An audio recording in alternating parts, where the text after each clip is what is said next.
देश की सबसे बड़ी व्यापारिक संस्था कैट ने कोरोना काल के 2 माह में हुए नुकसान को लेकर एक चौंकाने वाली रिपोर्ट जारी की है। इसमें कहा है कि कोरोना वायरस की दूसरी लहर के कारण देश के लगभग सभी राज्यों में लॉकडाउन हुए, जिसमें भारत के घरेलू व्यापार को लगभग 15 लाख करोड़ रुपए का भारी नुकसान पहुंचा है। नमस्कार, मैं राहुल आपके अपने चैनल बिजनेस ट्रैक में आपका स्वागत करता हूं।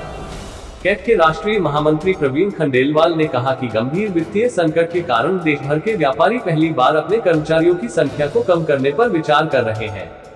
कई प्रकार के मासिक एस्टेब्लिशमेंट व ओवरहेड खर्चों में कटौती सहित कर्मचारियों की छंटनी भी शामिल है।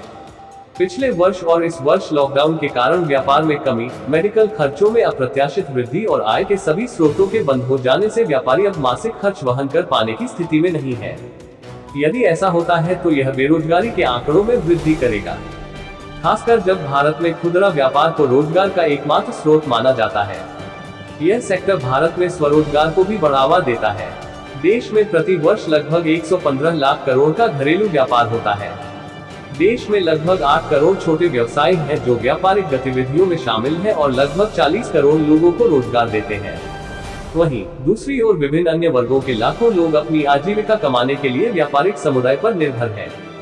बिजनेस ट्रैक के सामने अपनी बात रखते हुए कैट के राष्ट्रीय महामंत्री प्रवीण खंडेलवाल ने कहा कि के कारण से पिछले 2 महीने में यानी कि 1 अप्रैल 2021 से लेकर के 31 मई 2021 तक पूरे देश में लगभग 15 लाख करोड़ रुपए के व्यापार का नुकसान हुआ है, जिसमें से 9 लाख करोड़ रुपए का नुकसान रिटेल कारोबार का है और 6 लाख करोड़ रुपए का नुकसान थोक कारोबार का है। देश के व्यापारियों के लिए ये बहुत बड़ा नुकसान है।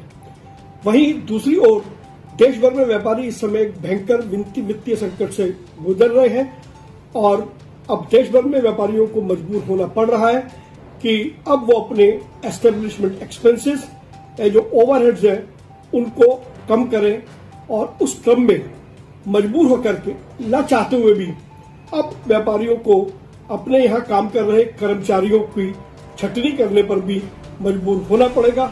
एक अनुमान है कि जब छटनी का यह क्रम शुरू होगा तो लगभग 30 से 40% कर्मचारियों की छटनी देश के व्यापारियों को मजबूरी में करनी पड़ जाएगी। कैट ने कहा कि हम अन्य वर्ग की तरह कोई कर्ज माफी नहीं मांग रहे हैं, बल्कि हमारा आग्रह केंद्र और राज्य सरकारों से व्यापार बहाल करने के लिए समर्थन नीतियां, वैधानिक प्रावधानों के पालन में कुछ समय के लिए अस्थायी छूट और व्यापारियों को बैंकों से कम ब्याज दर पर आसान तरीके से ऋण का उपलब्ध कराना आदि शामिल है।